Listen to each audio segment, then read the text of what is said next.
So hello and good evening to our final presentation for today's virtual resource fair, which featured presentations from the Riverside Superior Court Self-Help, the Inland Counties Legal Services, the Inland Empire Latino Lawyers Association, from the Lexis Digital Library, from the library, and now the United States Citizenship and Immigration Services.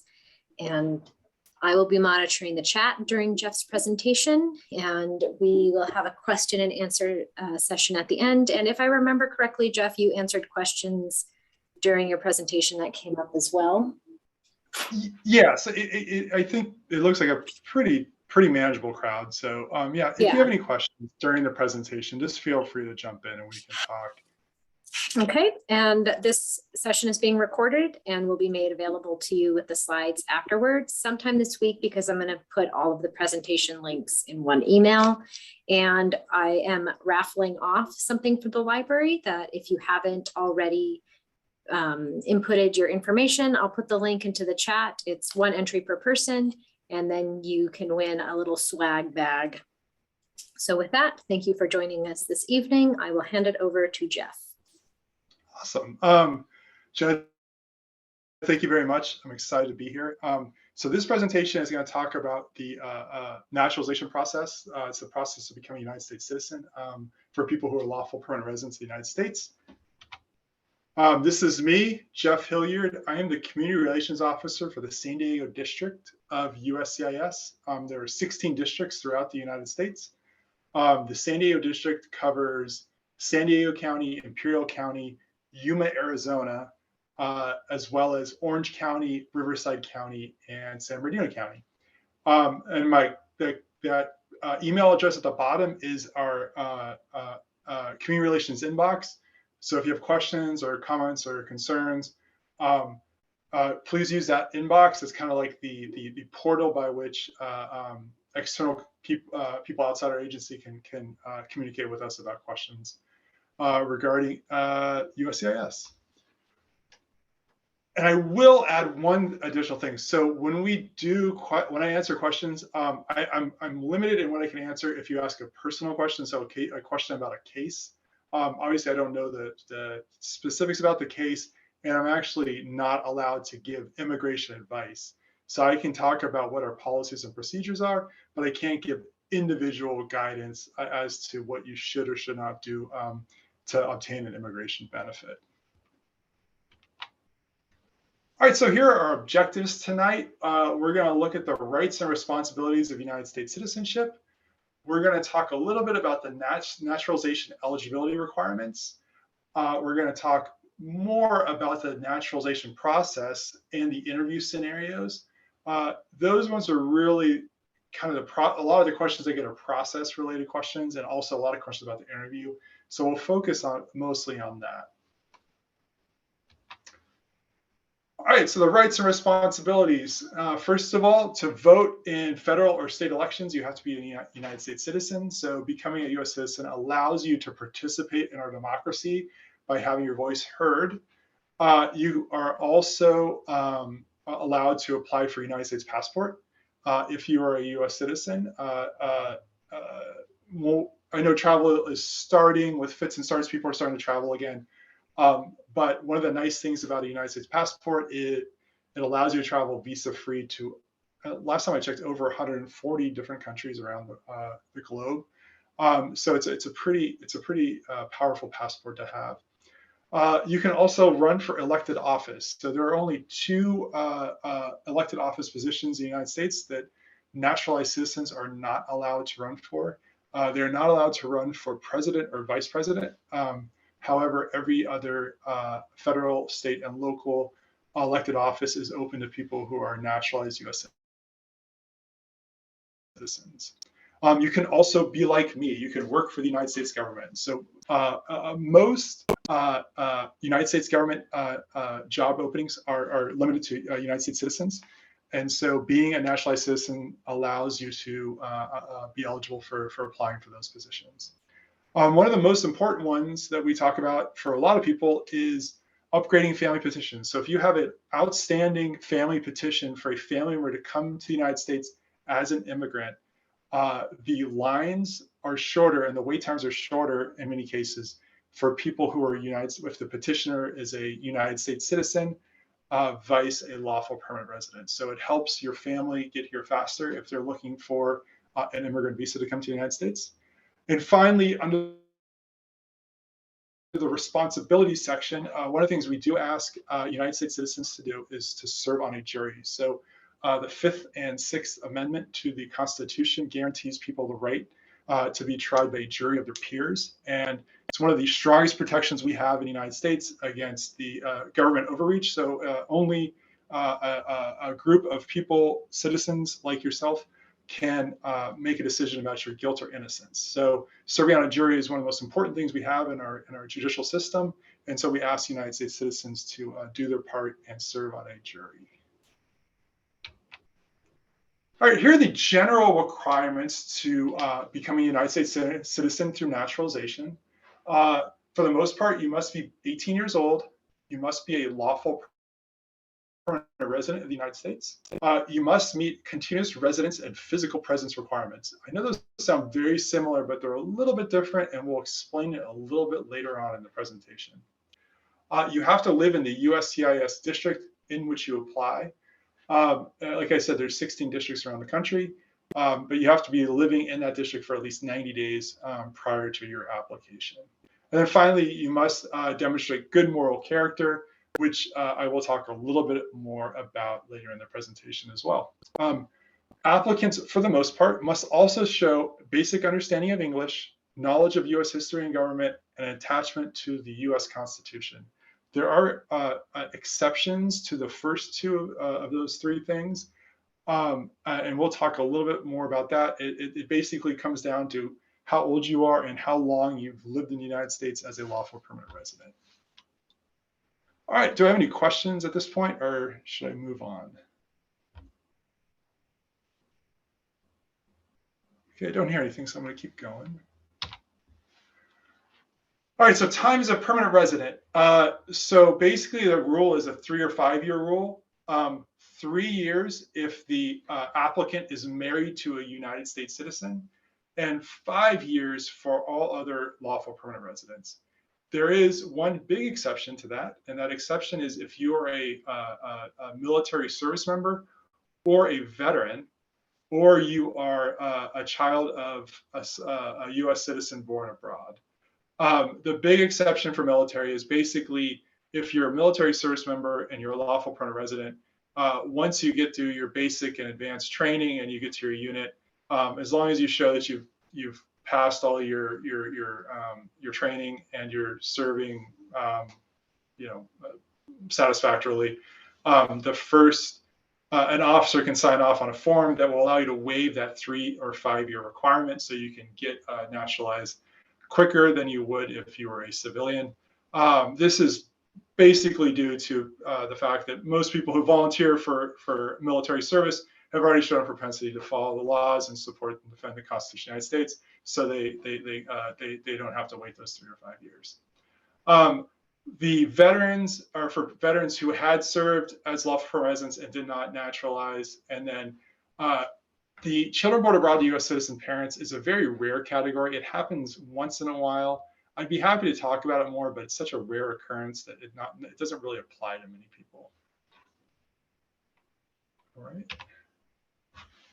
Talking a little bit about that 3 year lawful permanent residency for those who are married to a United States citizen.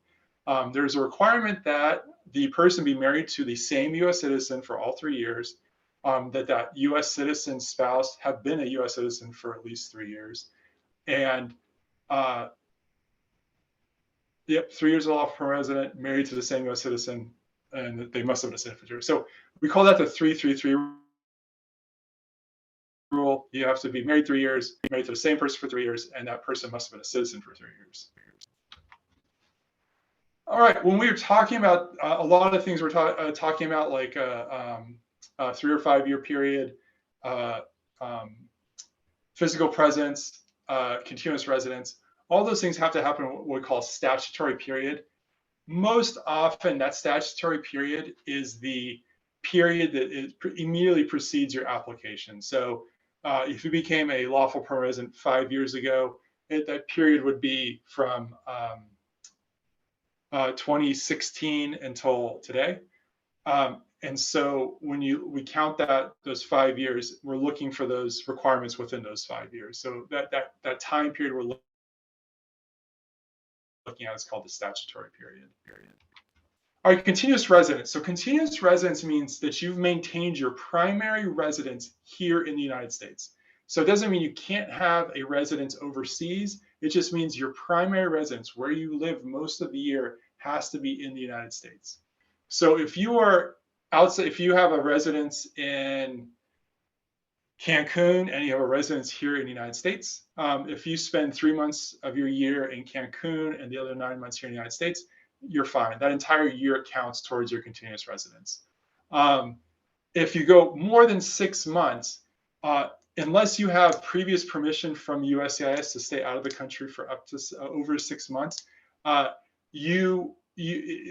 year may not count for your continuous residence. So you're supposed to live here the majority of the year. So over 6 months. If you're outside the country for more than 6 months, it's likely that you will not have that year count towards your continuous residence.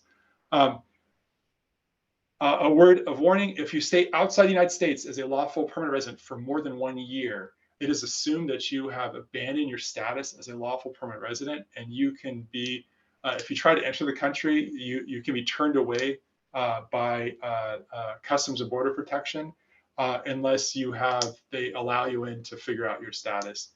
But for the most part, people who are outside the United States for 1 year as lawful permanent residents are assumed to abandon their status, and they are no longer lawful permanent residents in the United States. Are there any questions about that?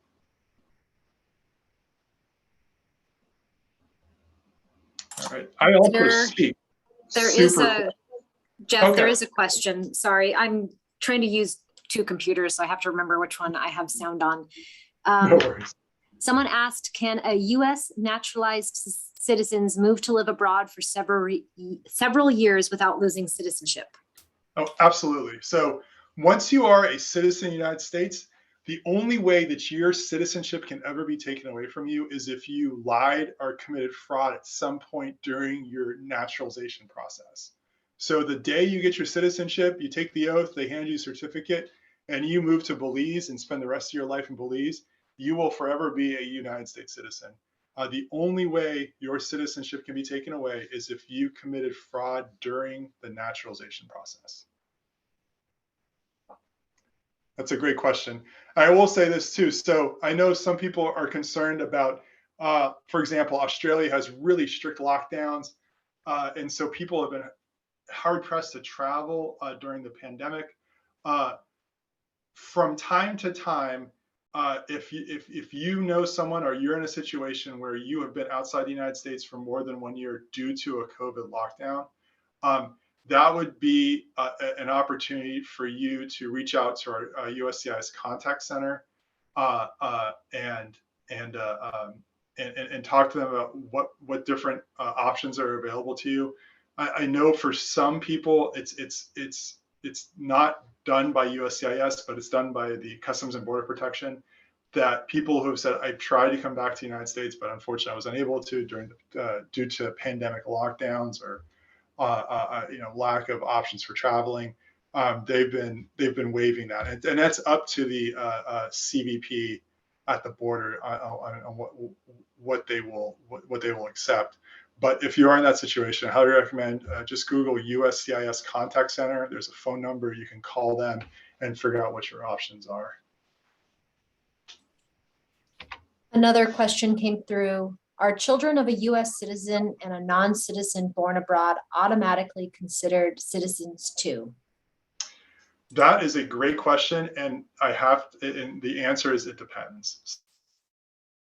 So it depends on when the children were born, and it depends on who has primary custody of the children. The law has changed pretty dramatically over the last 60 years. So it depends on when the children were born. It depends on what the status was of the parents. Were they married? Were they separated? Had they never been married? It depends on what the physical custody, who had physical custody of the children when they were growing up. But if you're in that situation, you have a question about whether or not a child is a U.S. citizen, I would recommend, if you think that you have a situation where the child may be a U.S. citizen and they're overseas, applying for a U.S. passport is a good way to verify that, because the State Department people who accept passport applications will make that determination for you. If you're inside the United States and you would like to figure out, you can also apply for a passport and see if that child gained U.S. citizenship through applying for a passport. Or if you want to go through USCIS, you can apply for what we call a certificate of citizenship. It's the N600 form. That N600 form, we will go through the same process that the State Department does to determine whether or not that child is a U.S. citizen, and they'll render a decision.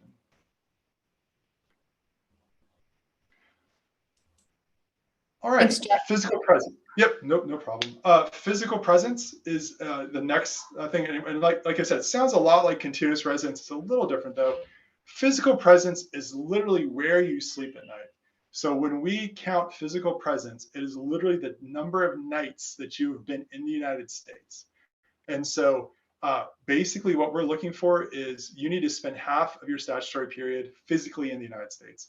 And so when we look for continuous residence, we're looking for, are you building a life in the United States? Is your job here? Do you have a home? Do you rent? Do you lease? Did you buy a house? Do your kids go to school in the United States? Whereas physical presence is literally how many nights have you spent in the United States? And so a lot of people, I obviously San Diego is a border community. I live very close to the border, and lots of times I get questions about, hey, I go to Tijuana to shop, and I come back, go in the morning, come in the afternoon. Does that count against my physical presence? It does not. So we're talking about nights. Where do you sleep at night? So if you have a day trip to Canada or United States, that's not going to count as being outside the United States. Also, if you work and live in the United States, but every weekend you go back and visit your mom who lives in Ensenada for the weekend, and you say, hey, 2 days out of every week I am in Ensenada, will my time count? And the answer to that is yes. So if you spend the majority of your time here in the United States, you're fine. Where people really run into issues with physical presence is when we look and see that they're like, oh yeah, I rarely travel outside the United States. And we look and we see that they have hundreds of entries into the United States. And it looks like they're entering in the morning. So they're actually spending the night in Mexico or Canada, and they're driving into the United States to work. But physical presence would mean that you have to basically sleep here in the United States.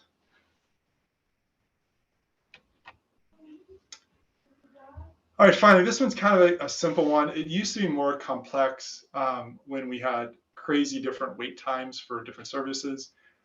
People would try to game the system by going to a less busy field office to get to apply. But basically, now you have to live in the district in which you apply for at least 90 days before applying for any immigration benefit. So, whether it be you live in San Diego, you just have to have 90 days of living in San Diego's district before you apply for naturalization. And then finally, good moral character. What that means is basically that you try to follow the law. There are certain crimes that the law considers to be demonstrating a lack of good moral character. If you've committed one of these crimes, it can be a bar to citizenship. There are waivers available for people who have committed crimes. However, I would recommend that you talk to either a accredited representative or an attorney before you file any naturalization paperwork, because the waiver process is a little complex, and it might be worthwhile to get some good advice before you file any paperwork.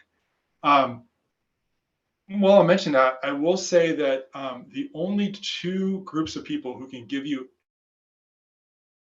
immigration advice legally in the United States are attorneys, so lawyers who are members of the bar in the state in which they practice, or accredited representatives. So there's certain organizations that the Department of Justice recognizes as being nonprofits that help people with immigration matters.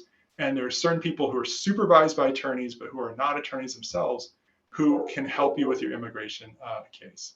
If you would like to know more about that, you can go to Google and just type in DOJ, Department of Justice, so DOJ OLAP, Office of Legal Access Programs. And there is a listing of all the nonprofit entities by state that provide low or no cost immigration assistance.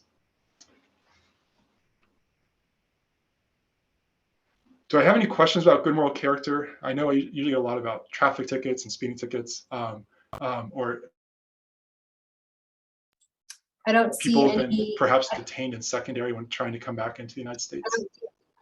I Okay. don't see any questions, but I'll let you know if I do. Okay, great.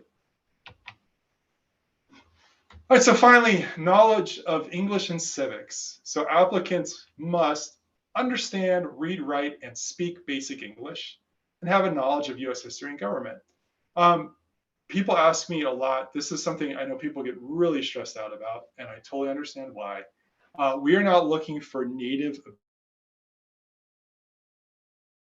ability to speak. We're looking for someone who understands basic English. So can they answer basic questions? Can they write basic sentences? And can they read basic English?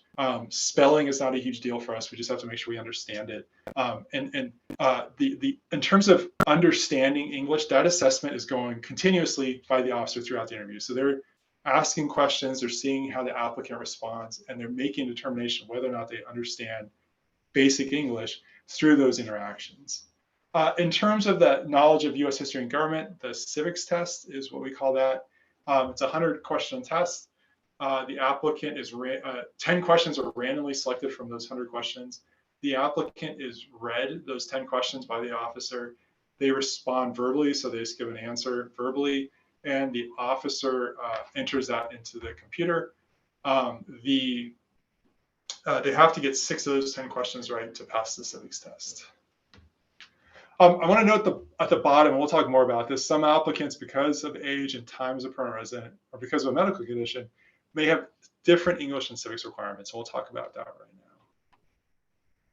now. Before you, my slides are a little out of order. Sorry about that.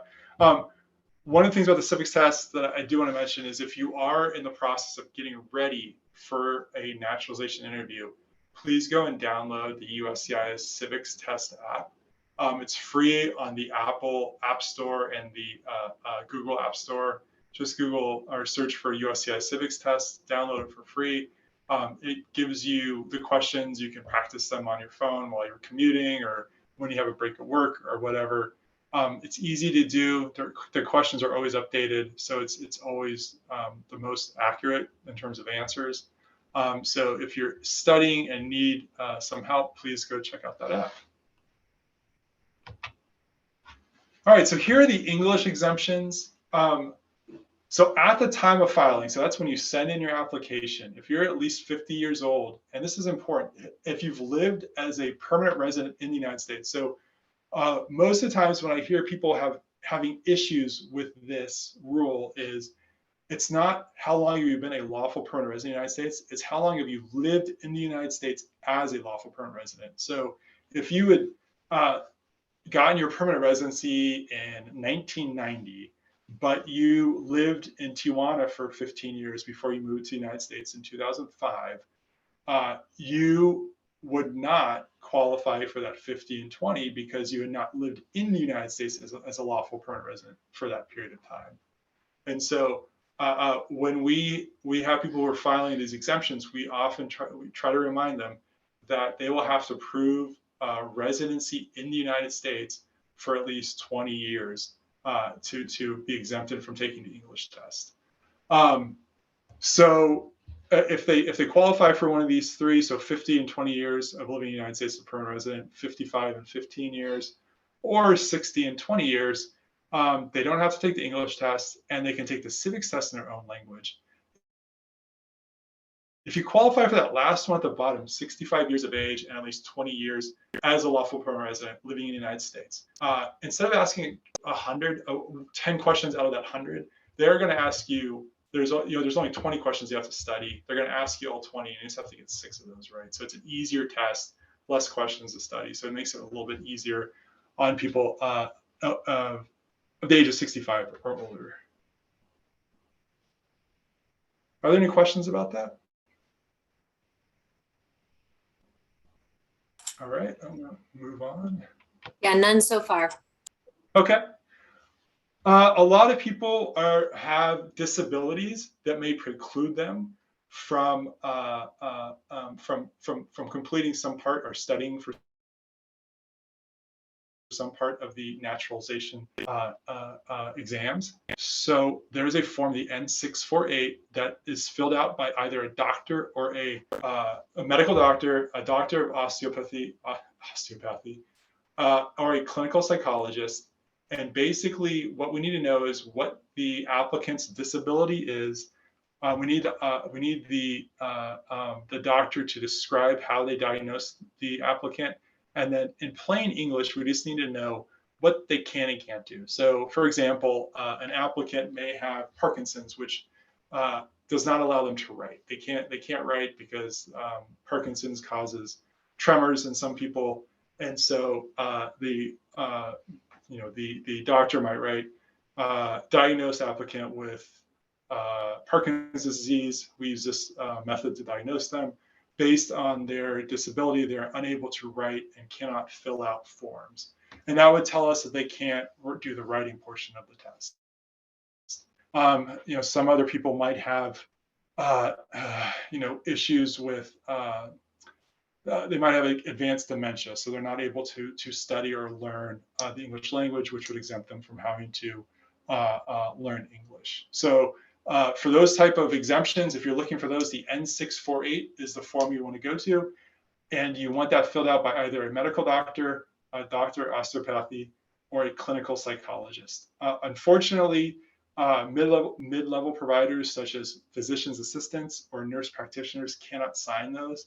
I know a lot of people, their primary care provider is an NP or a PA, but most often, especially in California, they're supervised by MDs, and so they can fill out the form, but the MD is going to have to sign it. All right, and finally, attachment to the Constitution. So basically, just saying, are you going to follow the laws of the United States? And since you are applying for naturalization, it usually means that you're predisposed to following the law. But yet, we just want to make sure that you're willing to, follow the oath of allegiance and be, attached to the principles of the Constitution. All right, so actually, the process of filing for naturalization. The N400 is the form that we use to apply for naturalization. You can file online with a myuscis.gov account. It is the easiest way to apply for naturalization. It is also the quickest because the way our process works is if you mail in a paper application, it goes to one of 3 central receiving points across the United States. And that receiving point basically accepts millions of pieces of mail. It sorts through them, figures out what's what, and sends those applications on to the field offices that need to adjudicate them. That process is taking anywhere from 1 to 2 months now. So if you file online, you skip that process, and the application goes through some pre-processing checks and gets to the field much quicker, which means your interview will happen most likely sooner than it would had you filed a paper application. And then at the bottom, that last link, uscis.gov/citizenship, we have a ton of materials for teachers, for students, to practice the civics and English exams. So if you need help, if you want study resources, check out uscis.gov/citizenship, and you'll see just a wealth of resources that can help you out. And you're getting prepared for the naturalization interview.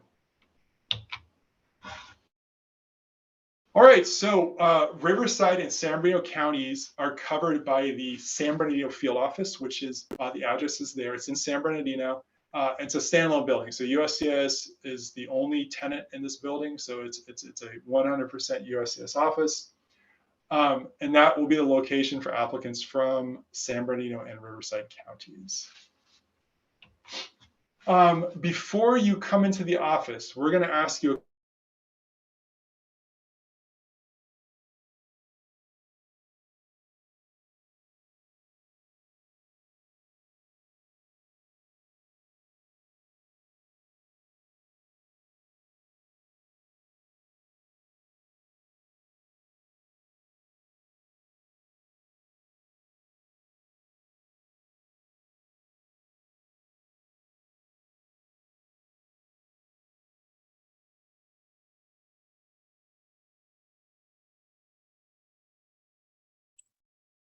Yes.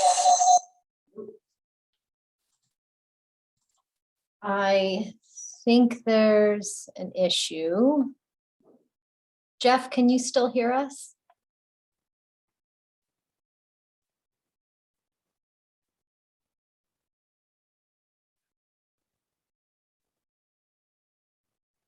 I'll check my email to see if he emailed me. I think it might be something on Jeff's end. You all can hear me, correct?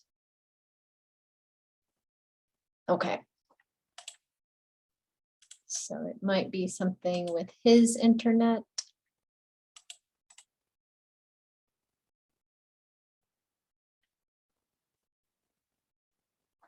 Jeff, I see you unmuted. Are you experiencing technical difficulties? Hey, Jenny, can you hear me now? Yes. Okay, I don't know why it dropped. It just Okay. my my browser like froze. Um, Um, we've had tech when, issues all day. So okay, we were at the COVID screening slide. I think it dropped just as you were talking about that. okay. Let me get to that. And there was a question that came through if you want to answer that before talking about the COVID screening. Yeah, go right ahead. Okay. Are children born on US soil to illegal and or legal immigrants automatically considered US citizens? Okay, so this is a super sticky question.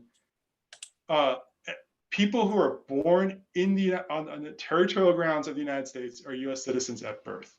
The only exception to that are people who are so the way it goes back to the Constitution of all things, and it is all people subject to this jurisdiction of the United States, born in the United States, are U.S. citizens at birth. The only people who do not fall in that category who are born in the United States are people whose parents were accredited diplomats in the United States. So I'll give you an example. So I used to be a diplomat and I worked in Brazil. And so because I worked in Brazil as a diplomat, I wasn't subject to the jurisdiction of the laws of Brazil because I was a diplomat. And there's an international treaty that says diplomats can't be arrested by the country they're in. They basically are exempt from the laws of the country they're in, so they can be protected from prosecution or other stuff. And so if I had a child, me and my wife had a child in Brazil, that child would not have been Brazilian, it would have been American. So if a Brazilian diplomat is here in the United States, they work at the consulate in San Francisco, and they have a child here in the United States, because that child is not subject to the jurisdiction of the laws of the United States, they are not U.S. citizens at birth. So that is really the only exception to that rule is the children of accredited diplomats here in the United States. And Jenna, was there a second part of that question? No, there were two questions, but she was just correcting a spelling error. Okay. Yeah, so basically the only people who are not US citizens at birth who are born in the United States are the children of diplomats, if that makes sense.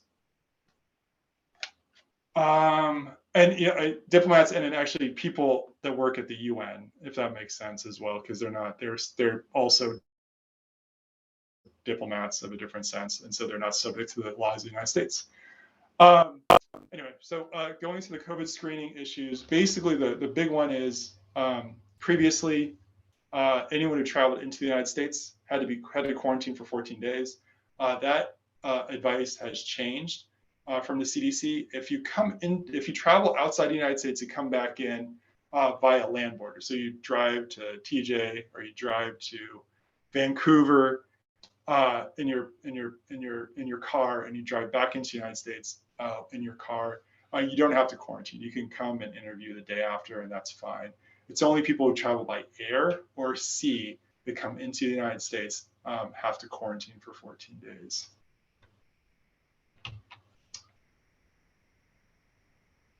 All right, so when you enter our offices, you're going to go through a security screening, and they all look like this. It's like an airport. All your stuff goes through an X-ray machine.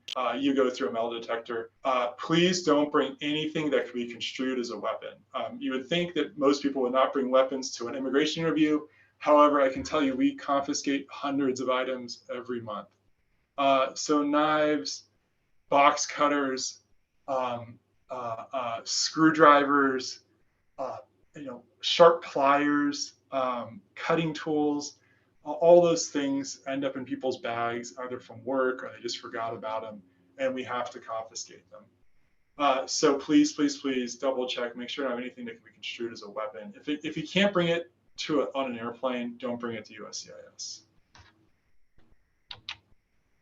All right, so the interview itself, the officers who interview are called immigration services officers. You might be heard them referred to as ISOs, but they are the ones who are doing the interviewing and making the adjudication.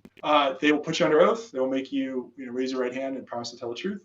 They're going to assess your ability to speak and understand English. That's going to be ongoing throughout the interview. They're going to give you the reading and writing tests. They're going to give you the civics test, and then they're going to review your answers on the form N400 to determine if you're eligible for naturalization. One of the things I like to talk about and when I give this presentation is some of the reasons why N400 applications were continued. So you might have heard of this if you heard someone who said, I went to go to my interview, but they couldn't make a decision at that time, and they sent me a letter and said, we need these documents. So the number one reason that we have continued applications is the applicant did not provide all the documents we need to make a decision. So I would please beg you, please refer to form M as in Mike 477. That is a document that tells you every form that needs to be included with your N400 application.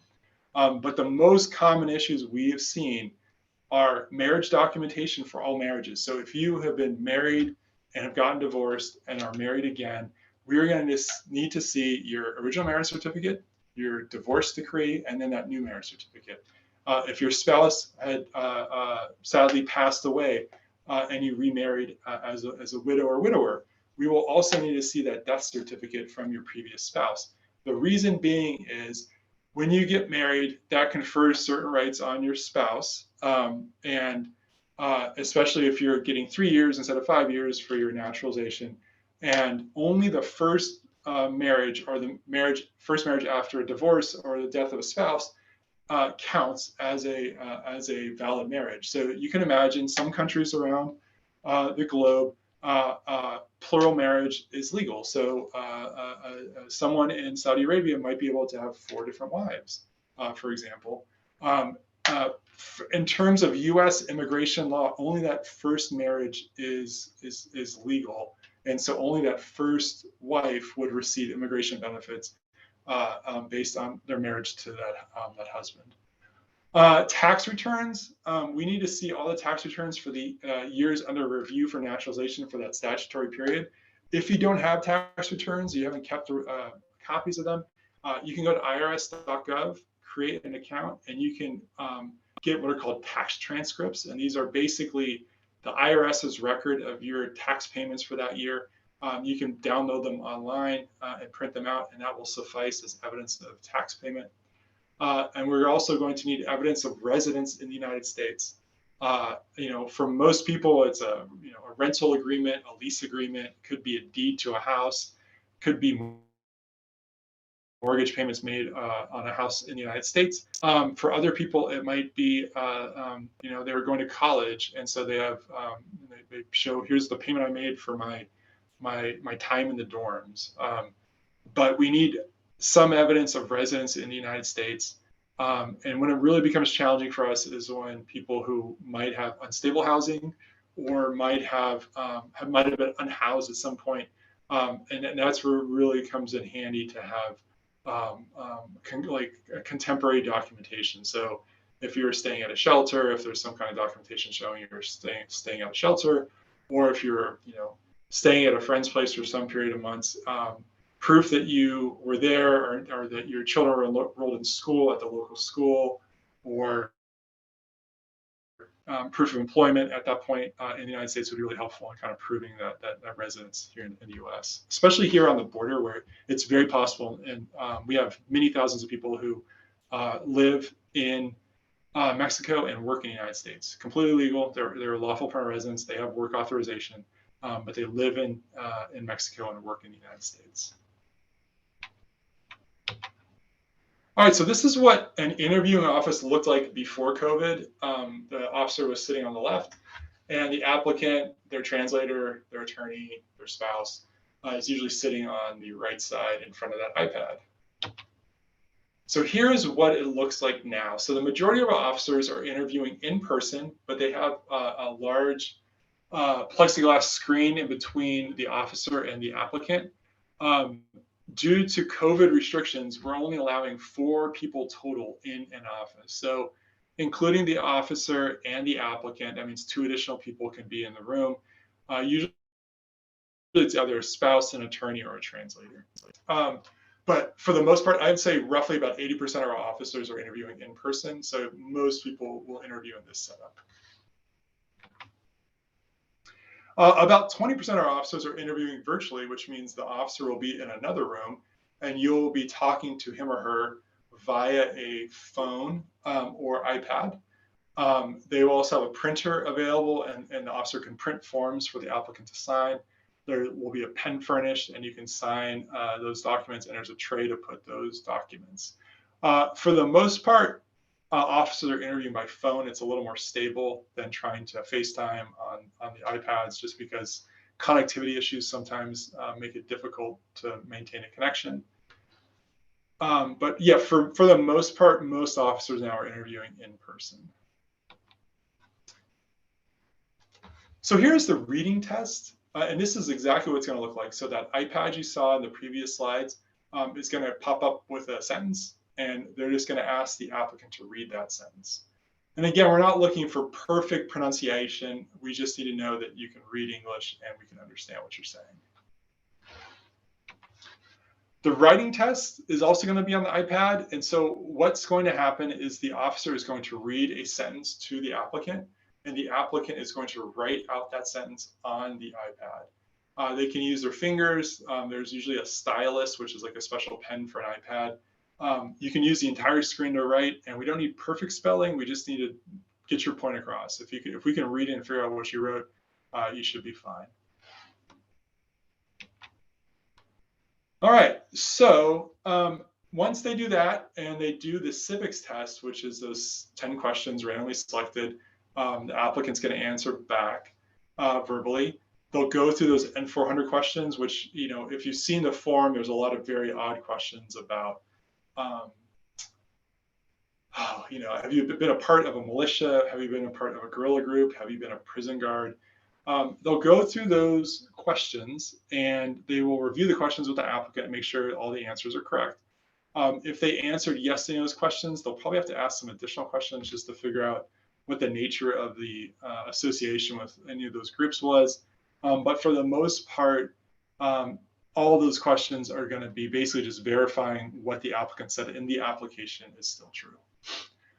One of the silver linings of the pandemic is we have transitioned to same-day oaths. So whereas before you would pass your immigration interview, the officer would say, I'm recommending you for approval, and then you would go and wait for a notice in the mail that would say, hey, come to this location on a certain date and time to a naturalization ceremony, and you and 1,500 other people would take the oath together, and you'd all get your certificates. Obviously, during COVID, it's not possible for 1,500 people to get in one room. And so what we've been doing is if you pass your naturalization interview, the vast majority of the time you will get your certificate the same day. They will send you to a different room. They will print your certificate, and then an officer will give you the oath of allegiance, and then you'll be issued your certificate that same day.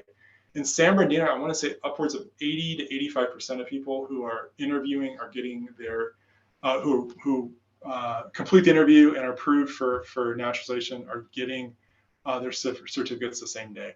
The one exception to that is if you ask for a name change on your naturalization form, because you need that name change. That name change is a court order, and so a judge needs to sign it. And so for those ones, they're most likely going to schedule you for one of those monthly naturalization ceremonies, so they have time to get a judge's signature on it.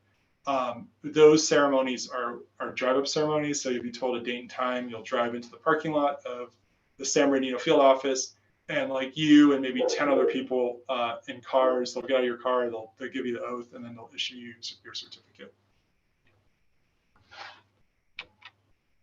All right, so here are some of the resources that we have for applicants. The first one is the USCIS.gov webpage. Our website has all the forms that we use, the most current versions of those forms.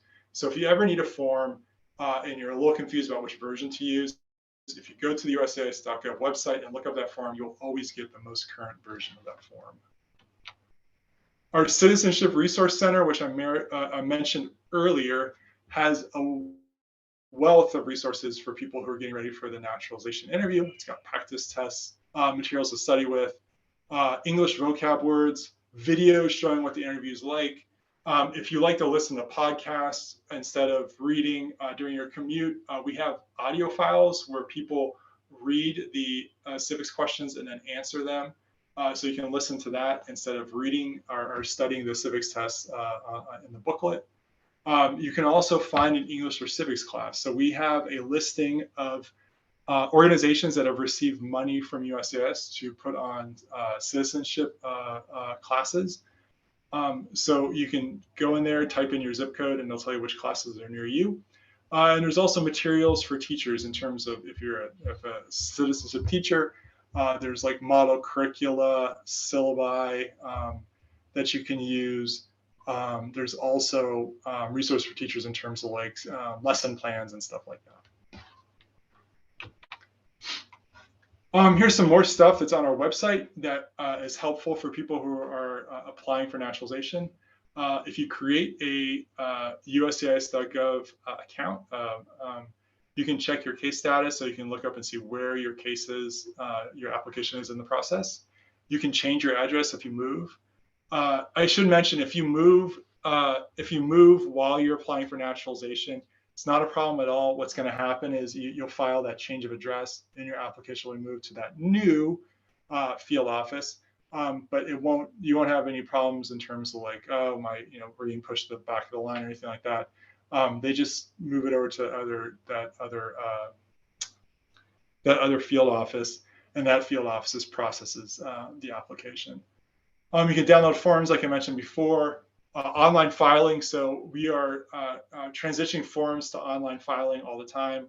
The N400, the N600, which is the citizenship form for children, or for people who are citizens of the United States and just need proof that they're citizens. And we are soon to transition the I-485 form, which is our other big form number, which is people who are looking to get a green card. So that in the near future will also be eligible for filing online. There's also a great webpage that's called Explore My Options. So it'll ask you, what are you? Are you a citizen? Are you a lawful permanent resident? Are you a visa holder? And it says, okay, what would you like to do? I'd like to change status from a tourist to a student. I'd like to adjust status and get a green card. I have a green card and I would like to apply for naturalization. And they will give you information based on what you'd like to do. And then, as I mentioned before, we have a contact center. If you need to reach out to the contact center, the phone number is 1-800-375-5283. 1-800-375-5283. Every presentation I give, I include this slide because I like to talk about this. It is really challenging here in the San Diego district. We have a lot of people who are trying to take advantage of immigrants. one of the most common issues we see are people who are giving immigration advice and are not legally able to. So in many parts of San Diego County and Imperial County, you'll see notarios, which are basically public notaries who are offering immigration help, and they're providing illegal immigration advice. So one of the things we try to tell people is the only people you can get immigration advice legally are lawyers and people who are in that accredited representatives to the Department of Justice. If you're asked to pay for a form, so they're saying, oh, that form costs $20, they're most likely ripping you off. All our forms are free and you can get them online.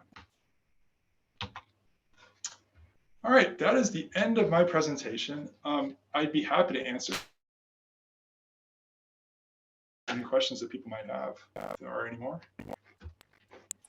I don't see any in the chat or the Q&A, but that doesn't mean that there won't be any. Cool. Yeah, if there's any questions in general about naturalization or about immigration benefits, feel free to ask. I'm happy to answer them.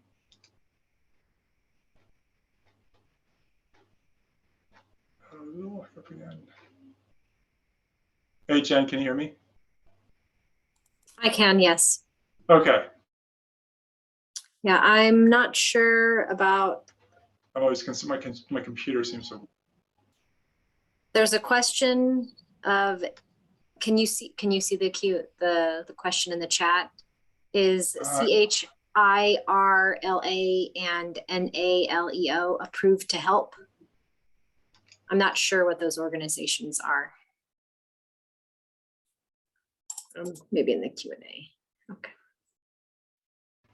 Hey, Jen, can you hear me? Yes, I can. Okay, sorry, I had to. My screen locked up again. Okay. So there's a question in the chat that I'm not sure what the acronym means, but she's asking, or they are asking, if these are approved to help. One of them is CHIRLA and then NALEO. So it looks like Chirla and Naleo. Okay. I'm gonna switch to sharing my screen. I'm gonna go to that Department of Justice website just to show people where to go, which is the best way to answer this question. Let me do that real quick. Share entire screen. Okay. So I'm gonna go to it's Google DOJ OLAP. So DOJ OLAP. I'm going to click on the first link that comes to Office of Legal Access Programs, Department of Justice. And then I'm going to see this right here, list of pro bono legal service providers. You can click on that, or you can click on the recognition and accreditation roster. It's easier to go here because it's done by state. And then I'll click on California. And then it's going to list by city. It's going to be weird which cities are listed, but the reason Adelanto is listed is there's an immigration detention facility in Adelanto, and that's why it has groups that are listed there. So these are groups that are listed in Adelanto, Imperial, which is out by El Centro. Okay, so here's Los Angeles. So here are the groups that are that are in that group in Los Angeles. There's a number. There's Chirla right there. So they are a group that is recognized. Otay Mesa is here in San Diego. It's just outside of San Diego. There's also an immigration detention facility as well as an immigration court. So we have a number of providers here in San Diego as well. But yeah, so I would highly recommend, if you're looking for an organization, just go to that DOJ OLAP, Google DOJ OLAP, and look up that form. It changes, they update it every month to make sure that the most current version of that form is available, and it will list contact information for all those organizations.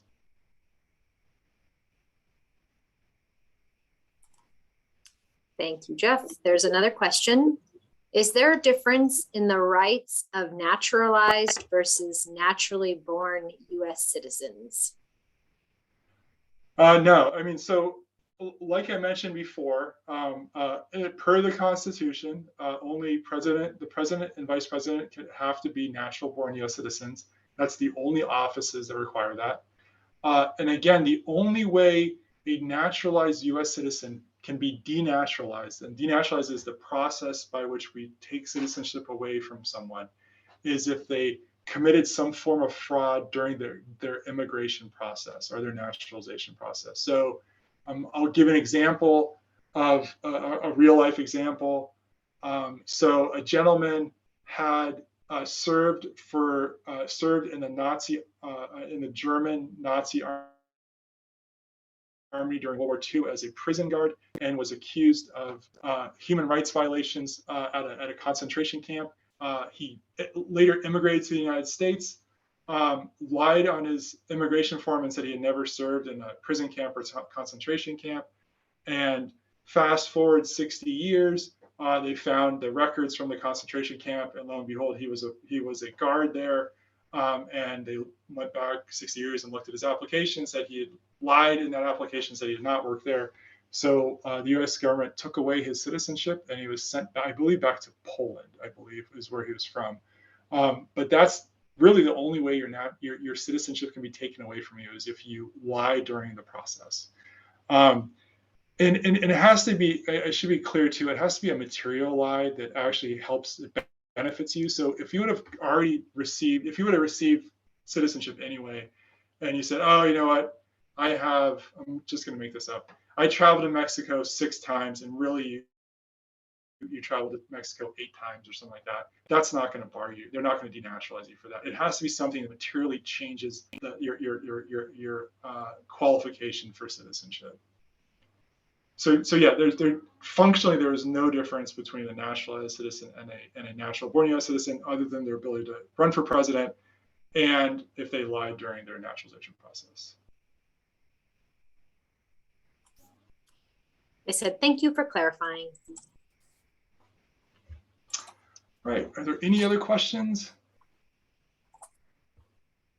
Again, feel free.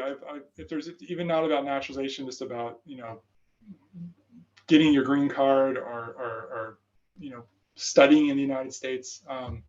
Like I alluded to before, I was a visa officer with the State Department overseas. So I adjudicated a bunch of non-immigrant visas as well. So if you have questions about that, I'm happy to answer them as well. So I'm just waiting to see if they come through the Q&A or chat. The webinar version doesn't allow for listeners to speak, to like unmute and ask questions. So we can pause a moment to see if they're typing. Okay.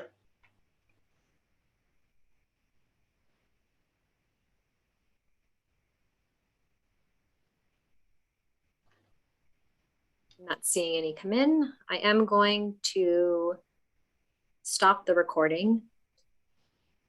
Oh, yes, someone is leaving. So they said, thank you for such a great resource fair. You're welcome. So thank you for attending. I'm going to end the recording now.